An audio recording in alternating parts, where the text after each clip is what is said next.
Good afternoon. It's Friday, the 8th of September, 2023, just after 1 o'clock. Welcome to UK Column News. I'm your host, Mike Robinson. Joining me in the studio, Brian Gerrish, and by video link from Damascus, Vanessa Beeley. So let's get straight on with some news. And here we go. Well, it seems that the BBC's disinformation correspondent lied on her CV, according to the New European. Now, the New European website was set up to counter what they describe as right-wing media following Brexit. So with that context, this is what they had to say. Marianna Spring admitted she made an awful misjudgment when playing up her role in coverage of the Russia World Cup for the BBC. So here's what they say. 5 years ago in 2018, Spring was looking for work as a Moscow stringer for US-based site Coda Story. In her application to editor-in-chief Natalia Antileva, she included a CV which claimed to have worked alongside BBC correspondent Sarah Rainsford on the corporation's coverage of the Football World Cup held in Russia. The entry in her CV read, June 2018, reported on international news during the World Cup, specifically the perception of Russia with BBC correspondent Sarah Rainsford. This claim was, unfortunately, says the New European, pure disinformation. In reality, she had merely met Rainsford in a couple of social situations. The claim was a lie. So the New European goes on to say, or quote, what her response, I only bumped into Sarah while she worked and chatted to her various points, but nothing more. Everything else on my CV is entirely true. She emailed during assuring the Antileva that she was a brilliant reporter. There's absolutely no excuse at all. And I'm really sorry again, Spring told Antileva in emails seen by Mandrake, that's the reporter in this case, the only explanation at all is my desperation to report out in Moscow and thinking it wouldn't be a big deal, which is totally naive and stupid of me. I feel really sorry again for this awful misjudgment on my part. What do you think? Well, she clearly was the best person the BBC could have as a disinformation specialist, and her CV has worked because the BBC's taken her on. Yes. Vanessa, have you got any thoughts? No, there's a brilliant comment from Antileva saying, I don't think you could be called a brilliant journalist after what you've just done. Because I mean, that's the incredible thing, that Spring has the chutzpah to kind of basically say, yeah, but even because I lie on my CV, I'm still a brilliant journalist. Yeah, because that's what you have to do to be a journalist with the BBC. She's told the truth. Well, I just wanted to pick up here with the Daily Mail's report, because, of course, the Daily Mail picked up on what the New European had actually said. And so we're just going to have a dig at the Daily Mail here, because they lift the New European story, but they don't do any proper research or criticism of Marianna Spring themselves. So this is the Daily Mail just showing that it's there for the ride, but it's not really interested in what the significance of this story and what it represents for the BBC and accurate reporting. I just mentioned that at the end of the Daily Mail article, they say that they asked the BBC for comment, but the BBC refused to comment on this.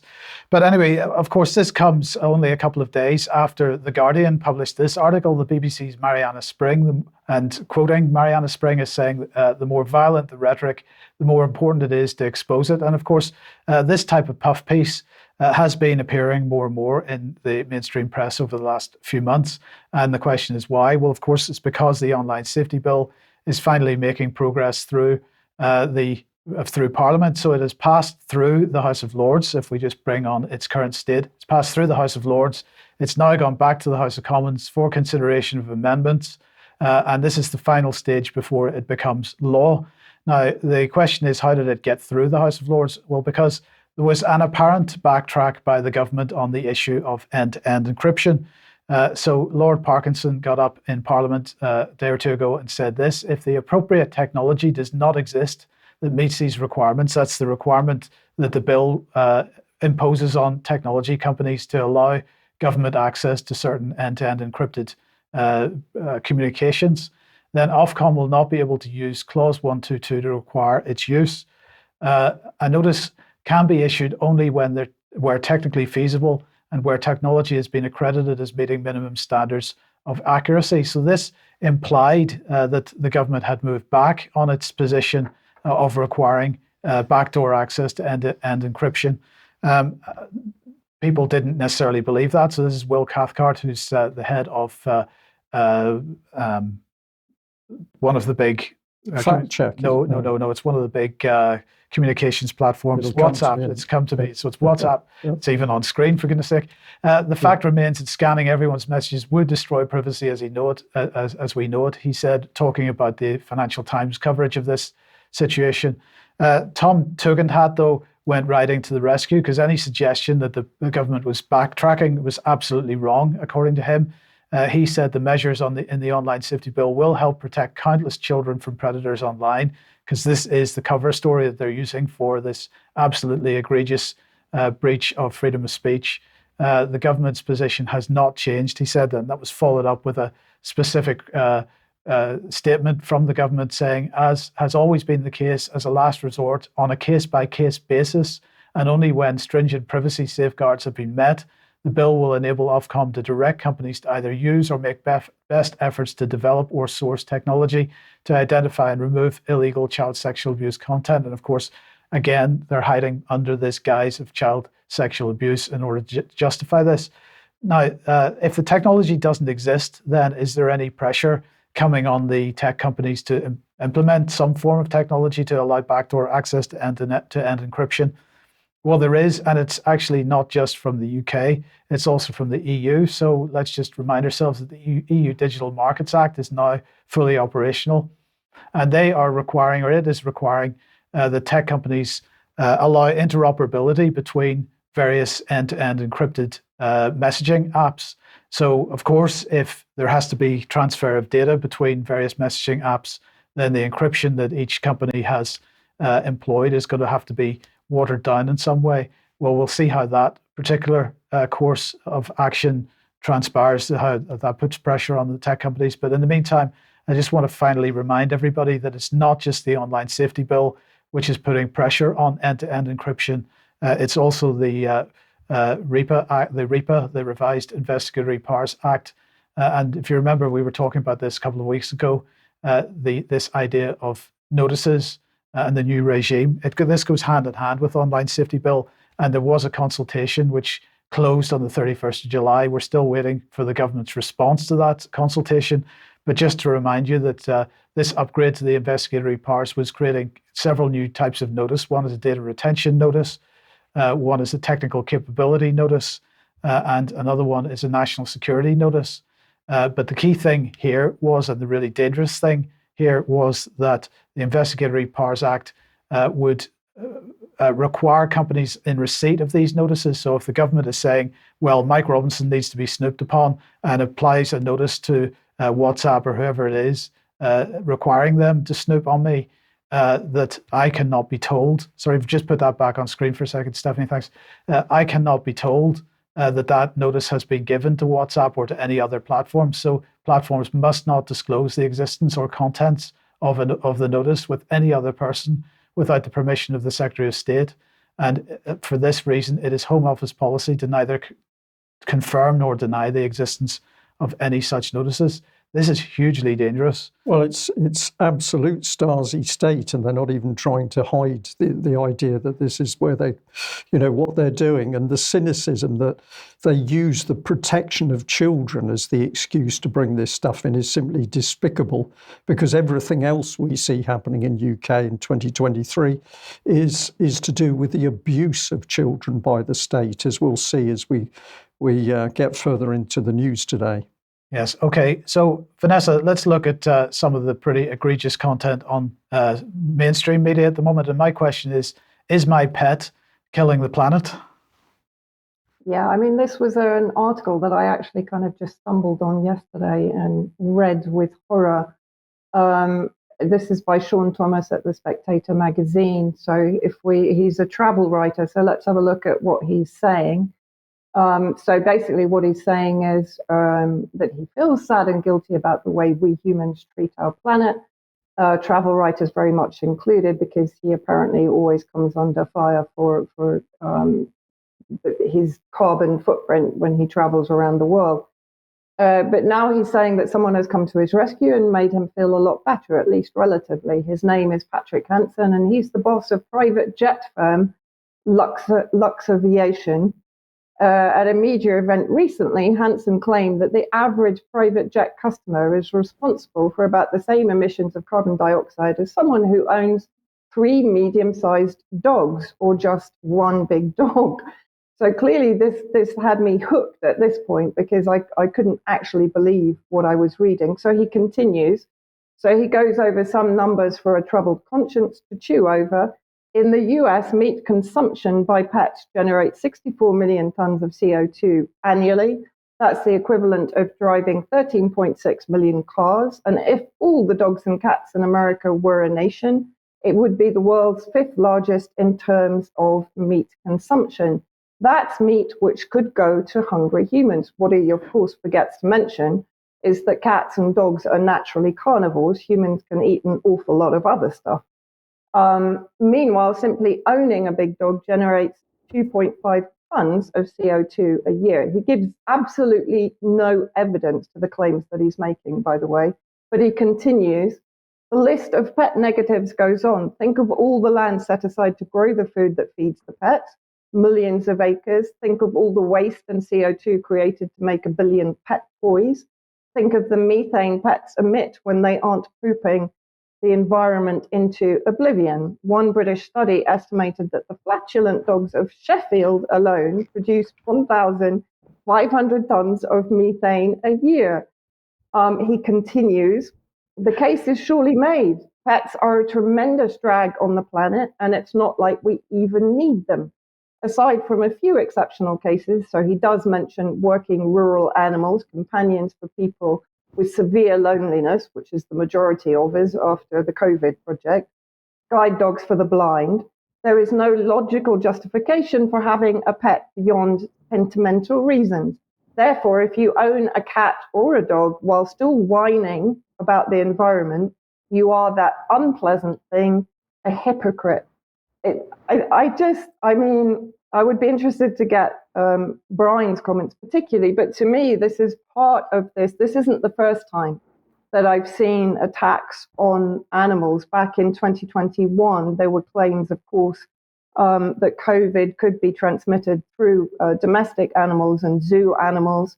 So there was the pet vaccine rollout, which I claimed is psychological warfare against humanity, and I still claim that this warfare against domestic animals in particular, but against also wildfowl, against chickens, against livestock generally, is an attack on humanity itself. So who are producing the vaccines for animals that, by the way, were given out to pretty rare creatures in zoos in the US and I think in various other countries in the world? Zoetis are world leaders in the animal vaccine industry. The global animal vaccine market generated $9.9 billion in 2020 and is estimated to achieve $13.78 billion by 2028. This growth is on track despite the negative impact of the COVID-19 restrictions and lockdown. The company has existed for more than 65 years and until 2013, oddly enough, was Pfizer's animal health unit. Pfizer has itself, of course, been fined almost $5 billion in the last 20 years for making false claims about their products.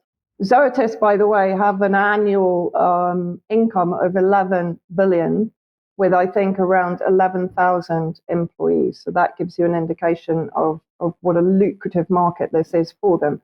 So in 2018, and this trial has only just been finalized, Zoetis were accused of a prior breach of vaccine licensing without sufficient clinical trials. Horse owners brought a $53 million class action lawsuit against Zoetis for failing to warn of side effects of a Hendra virus vaccine. 1,500 horses out of 500,000 vaccinated had suffered adverse reactions and had been unable to return to work. The Hendra virus is transmitted by flying foxes or bats, similar to claims made about the origins of the SARS-CoV-2 virus. LHD lawyers argued that Zoetis had aggressively marketed the Hendra vaccine for all horses in Australia in breach of the licensing and without proper clinical trials to identify side effects. That also goes, by the way, for the COVID vaccine that was given particularly to zoo animals and to domestic animals. Perhaps most importantly, the lawsuit alleged that Zoetis overstated the risks of the Hendra virus to the horse community. In 2022, Zoetis succeeded in defending its 53 million class action, and the legal company defending it managed to basically absolve them of all of the accusations. Not surprising. But this appears to be an attack on our humanity, on our connection to nature, just are, of course, the recent wildfires and floods that we're seeing that is devastating nature generally, while, of course, claiming that we are the ones that are guilty of destroying the planet through owning pets. Quite incredible. Yes, and I just want to end this segment by reminding everybody that, of course, there was this campaign in the media in 2021 over cats. Owners warned against cuddling their cats after kitten dies from COVID, said the Telegraph. And of course, my response when we reported this at the time was because the streets are littered with the bodies of dead cats. It was, the whole thing was ridiculous. And then, of course, in March this year, James Bethel, former health minister, and he admitted the fact that the government was actually seriously considering a cull of all cats in the UK. At the time. So, this is quite incredible. But the thing that really struck me about your report, Vanessa, was the parallels between the horse vaccine and what happened in humans with the COVID vaccine. Yeah, absolutely. I just add very quickly, of course, Vanessa's right. Where was the evidence for claims made in that article? And to say that meat from animals or the meat that animals would eat could go to humans is nonsense, because of course the majority of that is condemned meat, unfit for human consumption. So the animal's doing us perhaps a favour in that way. But yes, the whole article utterly vicious, but no comment made on that.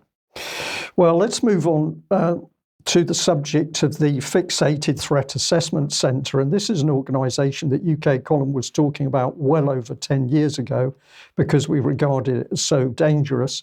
Why am I talking about it today? Because I've been stunned to find out that this unit, which says it protects people with high profile in the public domain, has been getting involved with child cases. But let's just have a look at the basics. This is part of the website. The Fixated Threat Assessment Centre diverts into treatment mentally ill people who stalk, harass or threaten public figures. By doing so, it provides them with the care they need and prevents harm to those around them. When this unit was set up, it was for the royal family and people with a high public profile, but the royal family seems to have disappeared off this. But it gives more. It says it's the first joint NHS police unit in the UK. Its purpose is to assess and manage the risk from lone individuals who harass, stalk or threaten public figures. FTAC helps such people get the care they need and decreases any risk they might pose. It's a unit within the Met Police, it's national remit. And then if we just have a look at this little note down the bottom, the site's operated by what it says is the Fixated Research Group, and is independent from the Metropolitan Police Service and NHS provider organisations. So one has to ask how this thing works, but let's just look at the darkness of the website. Now, this is psychiatrists getting involved supposedly in helping people, but the whole website is unbelievably dark. So here's the Fixated Research Group. This is about what they say about themselves. Main risk to elected politicians. So if you think you're going to get too close and challenge your politician too regularly, you need to be careful because this unit is going to be on you. It's working in Western countries. The majority of fixated loners are mentally ill. Well, that's interesting. Who says that? Different sorts of risks are associated. And then it says, other than violence, which is rare, risks which need to be assessed comprise persistence, escalation, and disruption. and attention to inappropriate communication and approaches to public figures. So this is getting very close to anybody who dare stands up to their MP. But if we have a look at some of the people involved, it gets more fascinating because we're into Australians. So we've got a Paul E. Mullin, Professor of Monash University, Melbourne, and visiting Professor of the Institute of Psychiatry, London. We've got a Michelle Path, Consultant Forensic Psychiatrist and Community Forensic Mental Health Service in Brisbane, Australia. So how do they fit into the legal system or a system of accountability in UK? Well, it's very difficult to tell. We've got more. This one is David James. So he's a senior lecturer in forensic psychiatry, University College London. We've got Reid Meloy here from San Diego School of Medicine. So we've got another American. We've got Frank Farnham. He's from the North London Forensic Service. And if we just do the last one, the associates, we've got an American here from the University of Nebraska, Lincoln. So all these people monitoring the UK public to see what they're doing and if they're a threat. Now, if we go back to about 2009, Grant Shapps did ask some questions in Parliament. He asked about the floor area of office space. He asked here about how many individuals detained by the Fixated Threat Assessment Centre had subsequently been given custodial sentences. You can freeze the screen to see the answers to this, but there's quite a lot of questions. He's talking about the average length of time that an individual was examined by a registered medical practitioner. And he goes on to ask the Secretary of State for the Home Department on how many occasions Fixated Threat Assessment Centre has made use of police powers. And over here, he's talking about how many police officers, psychiatric nurses, psychiatrists and psychologists are employed. 10 police officers, 3 forensic community mental health nurses, 0.8 of a whole-time equivalent consultant psychiatrist, and 0.5 of a whole-time equivalent psychologist. And if we just move the arrow, if it will go down here. And what are the running costs? Well, it's a cool £507 million. No, that's thousand. I beg your pardon, £1,000. So £500,000, get it right, in order to run this unit, but nobody's too sure about what it does. This is an actual email that somebody received from their GP, the GP having been triggered by an email from FTAC saying they were worried about the particular person. This is really quite scary because this arrived out of the blue for the individual concerned. Now, back in 2013, we were warning that the network that Theresa May had set up, and in this network, the Fixated Threat Assessment Centre was one of the big ones we picked up. We warned what was coming. We asked if she was the most dangerous woman in politics. And she was Home Secretary at that time. Correct. And we described this as a British gulag. So we've started off the news and we're talking about an East German Stasi system. UK column warning back in 2013 what was going on here. And if we put some of the pieces, if we can get this to move on, if we put some of this in a network, which we did at the time, we were watching what was happening to free speech. The banks had funded Common Purpose. Common Purpose kick-started the Media Standards Trust. This produced Hacked Off and Full Fact, which of course are now censoring media. A lot of this was coming in with EU controls, but we also had the Leveson inquiry, which was clearly about control of the media. At the same time, Ken Clarke was talking about more secrecy in the courts. We had the Association of Chief Police Officers saying that people arrested by the police would not be named. And then we had that leading into the Fixated Threat Assessment. And we also had another secretive organisation called MAPPA, which was tracking down people in custody and was also working to have mothers sectioned or to assist in children being stolen by the state. So we warned in 2013 that the state was controlling press.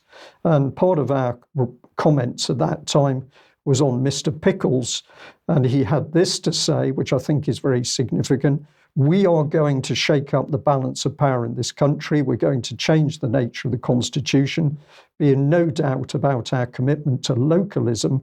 I know I look like an unlikely revolutionary, but the revolution starts here. And the first question I'm going to ask is the localism, is that now 15-minute cities, do you think? Indeed. It could be. But essentially, FTAC is a very dark unit. We really don't understand how it works. How is it accountable to the public? But this unit can effectively have any member of the public sectioned or at least examined by a psychiatrist or psychologist simply because they have dared to challenge an MP or to speak out about somebody with a high public profile. It's incredibly sinister. Okay, let's move on, Vanessa, to child trafficking.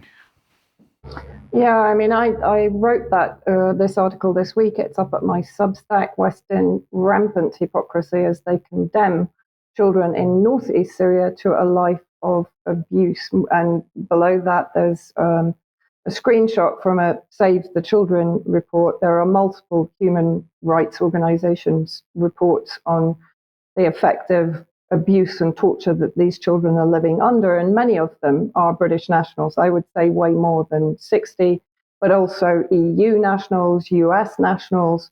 And just to give you an idea of where these camps generally are in that northeastern area, which is under the occupation of the United States, which is also, of course, stealing oil and resources, and the Kurdish separatists. So those ISIS camps, which, by the way, are currently being expanded through funding from the UK and the US. So the UK is actively involved not only in not repatriating these children, but in expanding basically the torture centers that they're being forced to live in. So let's have a quick look. So Neil Holland was appointed head of the United Kingdom's delegation to the Organization for Security and Cooperation in Europe, the OSCE, in May of this year. In June, Holland made a statement to the OCSE that Russia's brutality towards Ukraine's children, in which he said, Mr. Chair, we also continue to receive disturbing reports of the forced deportation of Ukrainian children by the Russian authorities. As the most recent Moscow Mechanism report makes clear, these children are exposed to the deep trauma of being separated from their parents. They suffer violations and abuses of their rights, including being forced to relinquish their Ukrainian identity and participate in Russia-centric education. Russia's forced deportation and attempted indoctrination of Ukrainian children is a despicable and systematic attempt to erase Ukraine's future. Now let's have a quick look at some of the refugee centers and areas that I visited back in November 2022, when the referendum was ongoing for those so-called Ukrainian territories to be reunified with Russia.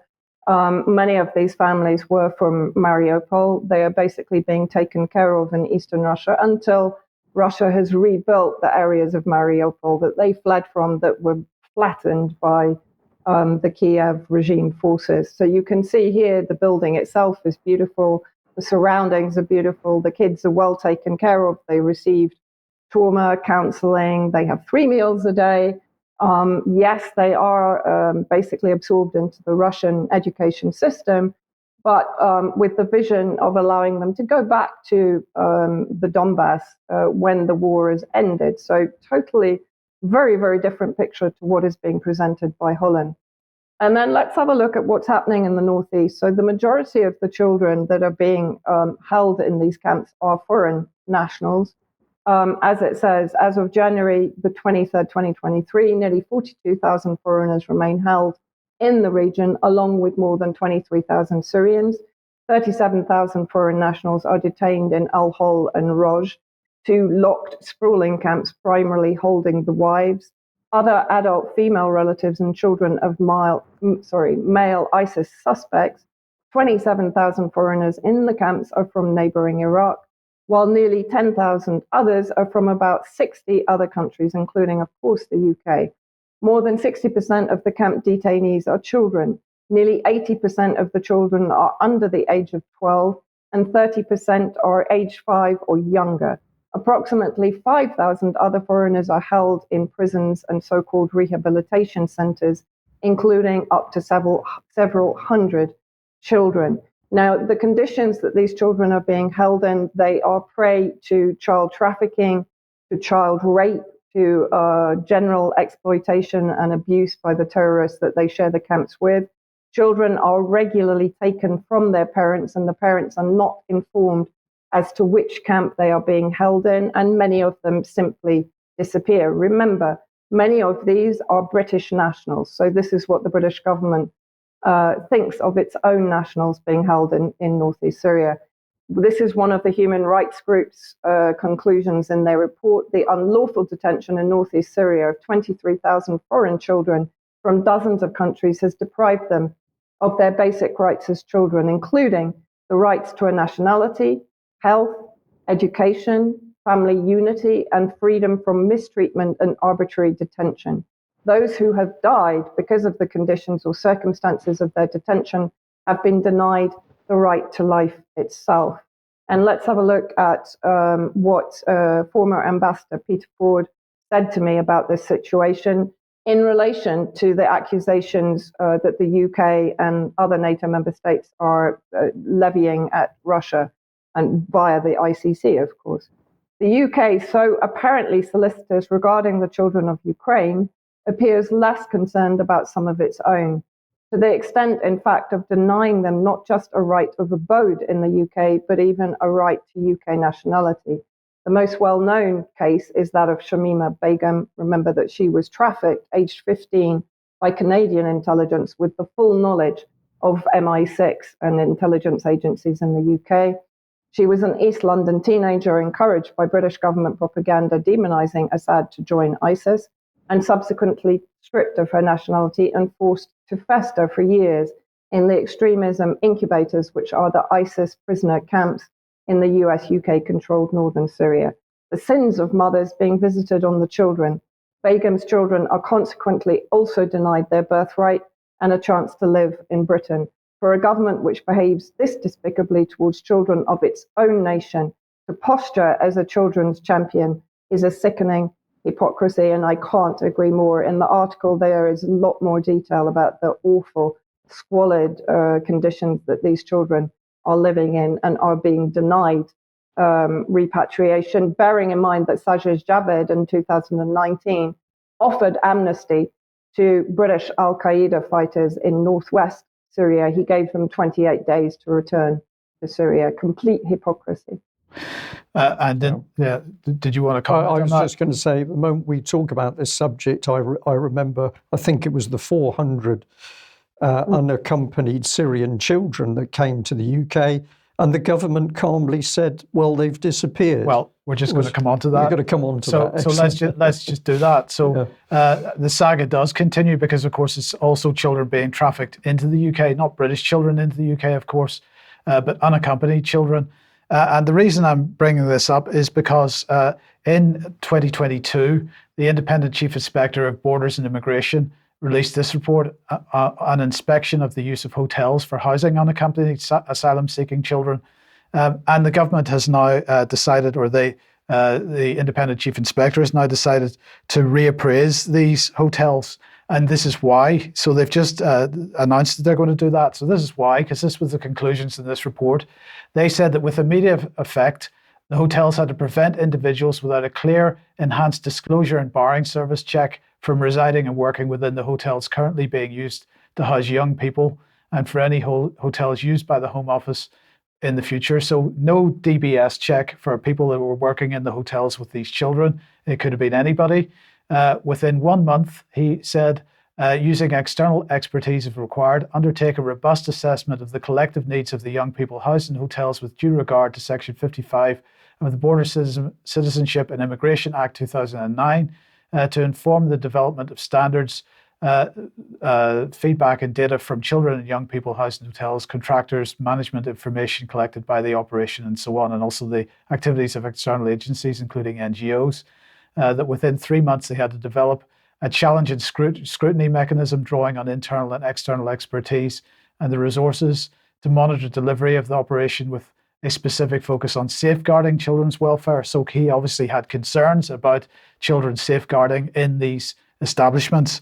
And as I say, they've now decided that they are going to reevaluate the hotels. But to come to the point that Brian was bringing up there, I just remind everybody again of this report that we've mentioned many times before from the NGO Missing People, called Heading Back to Harm, in which they said that trafficked unaccompanied asylum-seeking children are going missing from UK care at an alarmingly high rate.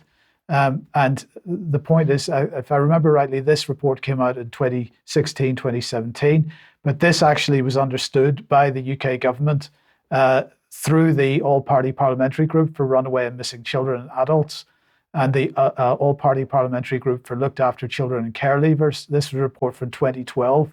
So the trafficking of children, as I described it, for fun and profit, was understood in 2012 via this report. This was called the Report from the Joint Inquiry into Children Who Go Missing from Care. It has been an issue which has been ongoing for quite a long time in this country.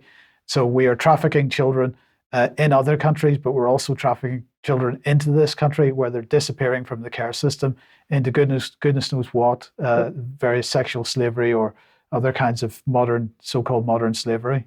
And the system works so effectively because the moment the children come into the so-called protection system, they can simply move on, and parents or guardians have no right to know what has happened with the children. So I'm not using this in a disparaging way, but as a sweetie shop, the system is here. And it is despicable to see this and to discover that FTAC is now working against parents keeping their children is to me just beyond belief. Yes. Vanessa, you got a brief comment to end? No, I mean, I just find that when the West and Ukraine, of course, are basically the hubs of child trafficking, organ trafficking, child abduction, then to be levying the accusations they are against Russia with very little substantiation. It's pure projection. Yes, indeed. Thank you. Okay, if you like what the UK Column does, you'd like to support us, please head over to community.ukcolumn.org. You can join us as a member, and your membership very much needed and appreciated.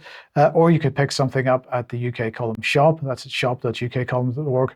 But in any case, please do share anything that you find on the various platforms, especially ukcolumn.org and ukcolumnextracts.co.uk. I just want to mention a discussion that you and I had, Vanessa, with a couple of special ladies, aside from yourself, of course. Just give us your thoughts on this interview, Media on Trial. Well, I mean, I really enjoyed having the conversation, so thank you very much for organising it. I mean, yes, they are two of my best friends and longest-term colleagues, really, in the work that I do. And it was, I think, a very open, kind of far-ranging discussion. I hope everyone enjoys it. Yes, thank you. And Brian, that brings us on to the third Leon Cryer interview that went out yesterday. Yes, we've had a really good response to this gentleman, and his knowledge about urban planning and architecture really tremendous. But in this third interview, we're looking at the super city in Saudi, Neom. And if people haven't got an idea of what's being planned for us, listening to or watch this interview and see what's coming in the mind of some of the urban planners. Okay, and we'll just bring this one in. We've got a free event in Surrey, Sunday the 10th of September, Priory Park, Reigate. Richard Vobes is going to be there, Robin Tilbrook, Nigel Jacklin from the Democrat Network, Debbie Hicks, Kate Winters from the People's Health Alliance, and Piers Corbyn. So they're going to be doing a stand in the park with obviously some really good speakers. So if you can get there and support that, that will be good. I'll just bring up this email that came in from a lady called Priscilla, who said, "It is a shame that you're promoting stand in the parks, but many of them happen at the same time as the time for a Sunday church service, and this causes a problem." I'm going to say, I think this is one of the things where the local groups and the people have got to sort this sort of thing out themselves. So we're going to say you can all manage to work together. You just need to speak to each other and see what you can do. This one here, this is also about Stand in the Park, but some people have got some concerns about an organisation called Community Solidarity Stroud District. These people, it's alleged, have been quite disruptive at meetings, and they've made apparently claims against the Light newspaper, including that it's anti-Semitic, far-right, homophobic and climate denying. So if you find this organisation, treat it with care, and maybe you'd like to report back to the UK column. Also pop this one up because we're getting some very interesting information from people about immigration and what's happening with people coming into the country. I just wanted to pop this one up on screen to say I am paying attention to what you're sending, and we will follow up with the contacts that you're getting. So this one was giving us information in bullet points about what was happening. As I say, this is in relation to Wigan, but we will follow up on it. We've got another one here. It says, thank you for the good works, but it's talking about children coming home from school with a letter which says they can no longer use the word no. They must now say yes at all times, except the letter says that no, they mustn't use the word no. Right. That's a problem, isn't it? Yeah. Madness in the schools, but of course it's not to be laughed at because this is reframing the children. So thank you for sending that in. Okay, let's move on to Russia then. And well, the first news is that the British government has decided that the Wagner Group needs to be made a terrorist organisation. It's going to be prescribed. So let's look at what the Home Office said. The Home Secretary, Suella Braverman, has today, that was on Wednesday, laid before Parliament a draft order to prescribe Wagner Group under the Terrorism Act 2000. Wagner Group is a proxy military force of Vladimir Putin's Russia, which operates across the globe.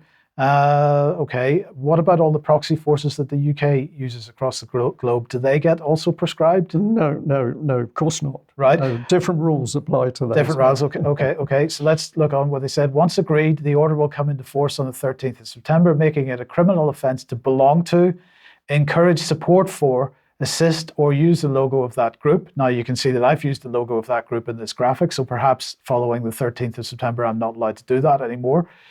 Certain prescription offences can be punishable by up to 14 years in prison, which can be handed down alongside or in place of a fine. So there you go. That's what they're doing. So this is the rules-based international order who make up a rule that's then enforced, and that's how democracy on a global scale works. Absolutely.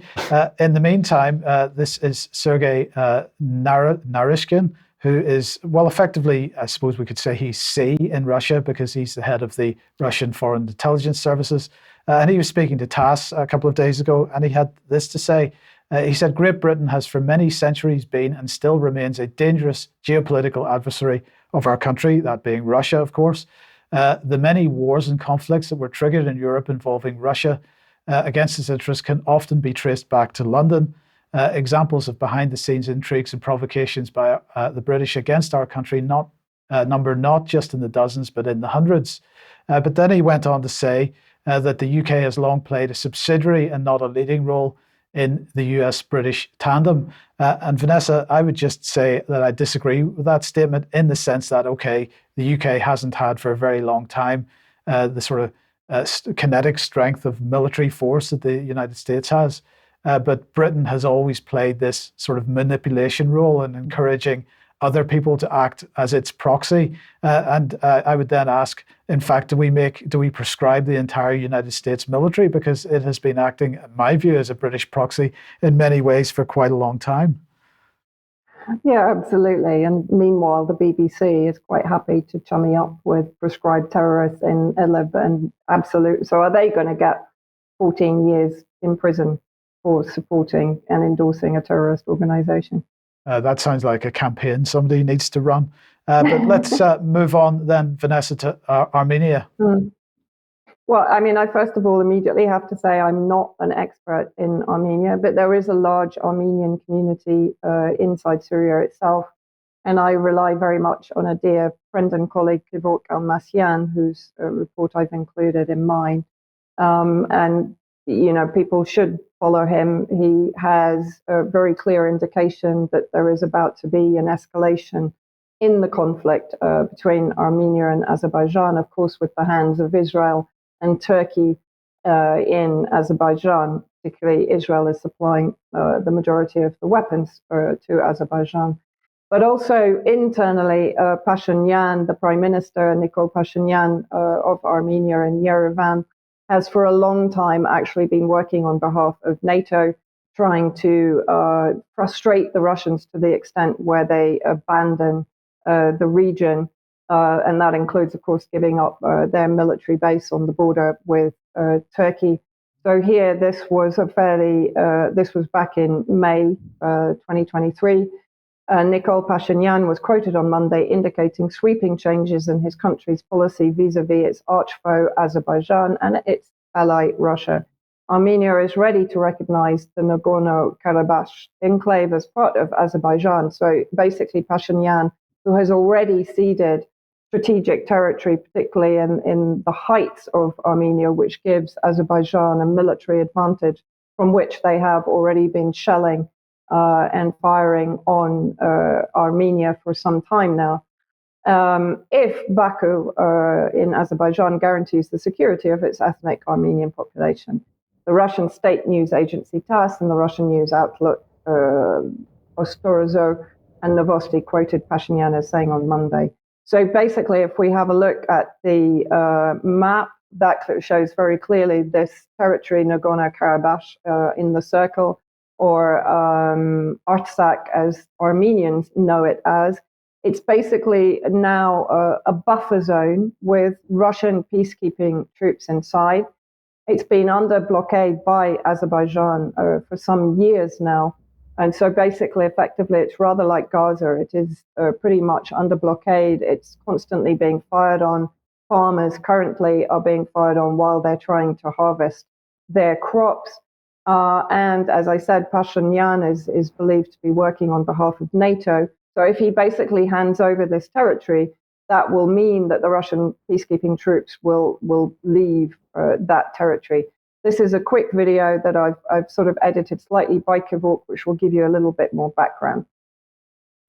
So the rule number one should be when you want to give concessions or strike a peace deal with your enemy, is that your enemy is willing to adhere to the principles of a peace agreement. And this doesn't exist in Baku and in Ankara. This is number one. Number two, even if we put aside all this, geographically speaking, the region of Artsakh represented a buffer zone between Armenia proper and Azerbaijan. And from the military point of view, it's very important for Armenia to hold this territory in order to keep the danger away from Armenia proper. This is very simple geomilitary aspect. And this was the case, for example, after the Lebanese civil war, when the Syrian side intervened militarily in Lebanon because the Israeli side also intervened. So the rule of engagement was, we fight each other on the Lebanese territories. Syria wants to fight Israel on the Lebanese territories so that the infighting and the fighting do not split into the Syrian territories. And once Syria withdrew in a humiliating way from Lebanon in 2005, the fighting has moved to Syria in 2011. This was very clear that it's going to happen also in Armenia. And I am saying this with a heavy heart. I do believe that there is going to be battles inside the Armenian territories when and or if the Armenians lose Artsakh completely.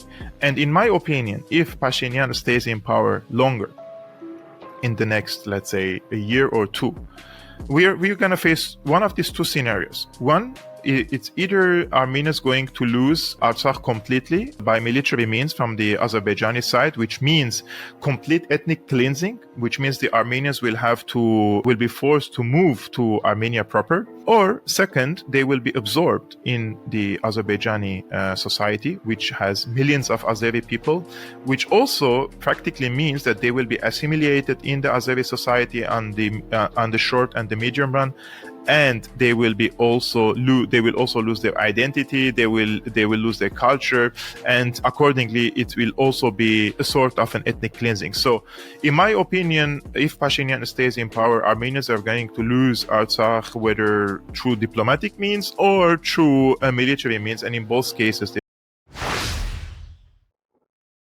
So basically what Kevork is saying is that there is an impending full-scale attack by Azerbaijan against Armenia, and I recommend that everybody watches this fascinating interview with Armenian Alison Tarmazian Muse, M-E-U-S-E, and also follow her on Twitter. Right now, there is an escalation. Journalists that are against the regime of Pashinyan are basically getting arrested, as she actually reported this morning.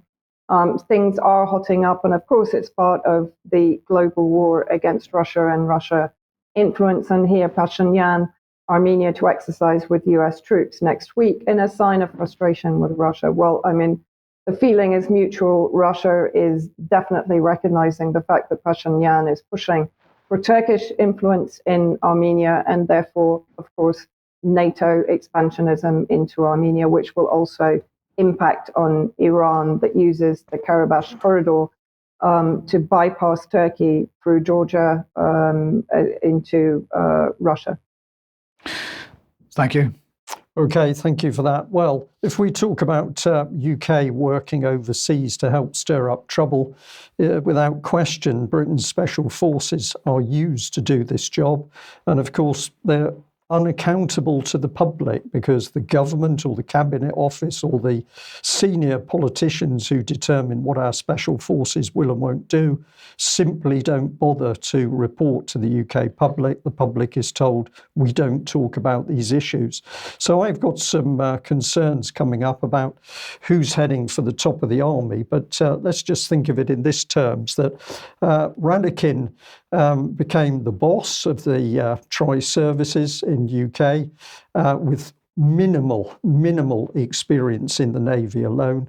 And then, of course, we've seen him in combat gear in Ukraine as if he was advising the Ukrainians on what is a major war of which he has no experience and very little understanding because the war's evolving by the day.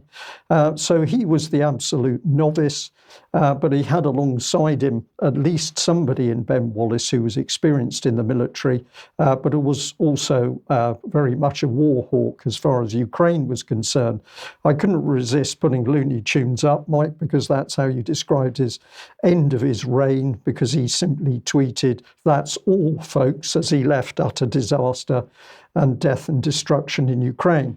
So look at the relative positions. Somebody very inexperienced in a military sense, somebody with more experience as the minister. But we're heading into a different world where we've got the newly appointed Grant Shapps, who has no experience whatsoever, and many people are commenting on this and effectively saying what a problem it is. But we're now getting hints that a gentleman is coming in to take over as chief of the General Staff, and that's Sir Roland Rowley Walker.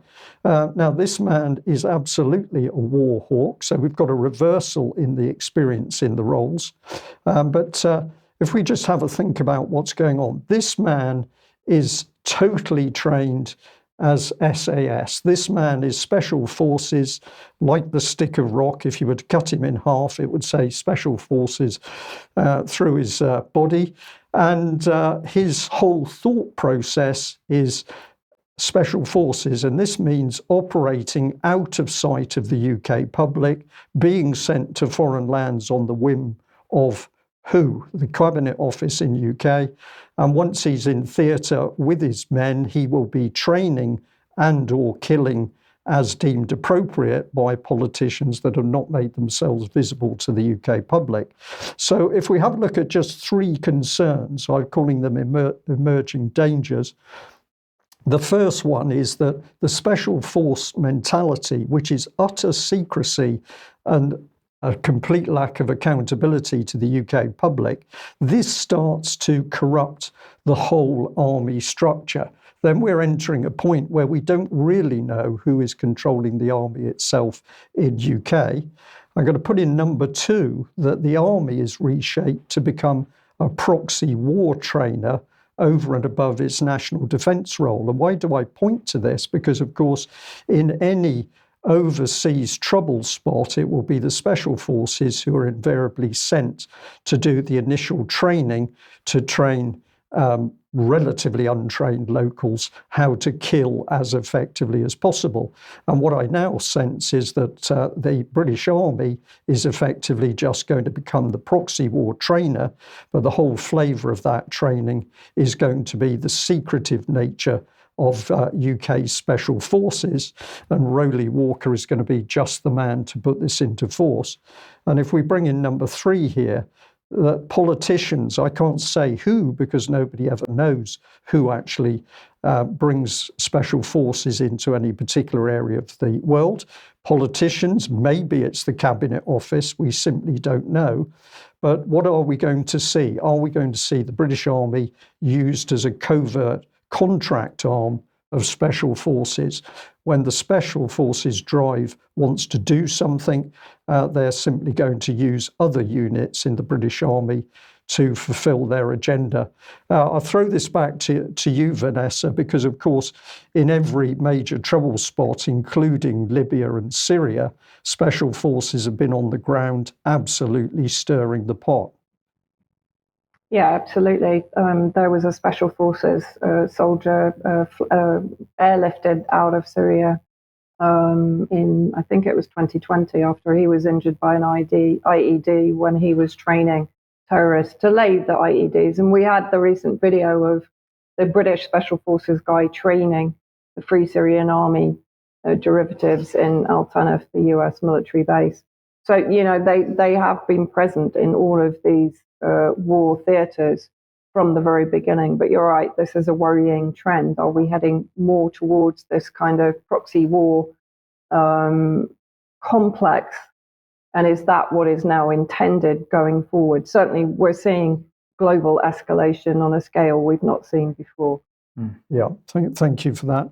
Well, we're just going to end off with the subject of the new development bank, and this is the BRICS development bank, effectively.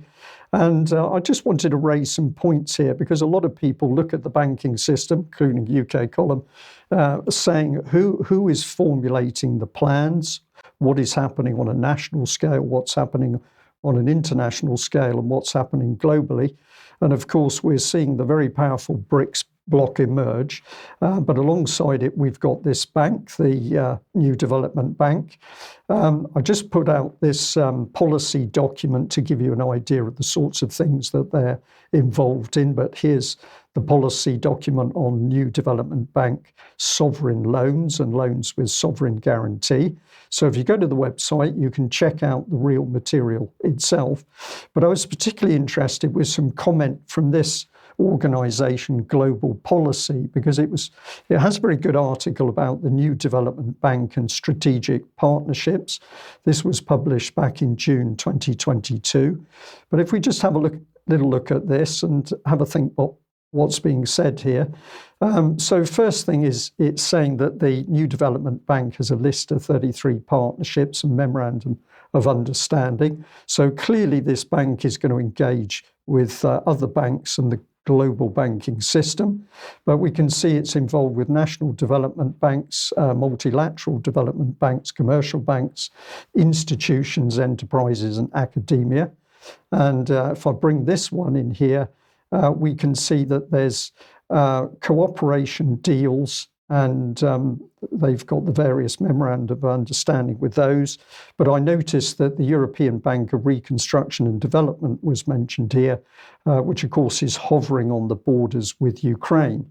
But if we go in a little bit further, what it gets interesting is that we're now seeing obstacles in the relationship between the New Development Bank and other banks. So the first paragraph, the top paragraph, is saying that the biggest obstacle to EBRD and the Development Bank working together on projects in Russia appears to be the US and EU sanctions. And if we drop down to the other highlighted two paragraphs, then we're seeing that both the EBRD and the New Development Bank have got their relationship on hold while the war is taking place. And the point I'd just like to make out of this is that this is clearly quite a complex situation, and it's not simply as easy as saying, well, the banks are all working together to control things, because clearly we can see that in the banking structure at the moment, at least on a global scale, there's some clear falling out. Now, is this part of a smokescreen, or is this part of more complex politics? Has the war created an agenda that the banks didn't expect? I don't have an answer for that, but I'm going to encourage people to at least have a look in some of this material and have a think about where that may be headed. Okay. That's brought us to the close of the news. A really big thank you to Vanessa for joining us, and a huge thank you for all our supporters, viewers, listeners, wherever you are in the world. And thank you very much to everybody who is subscribing, because we can only do what we do with your financial support. Thanks for joining us. Bye-bye. Bye-bye.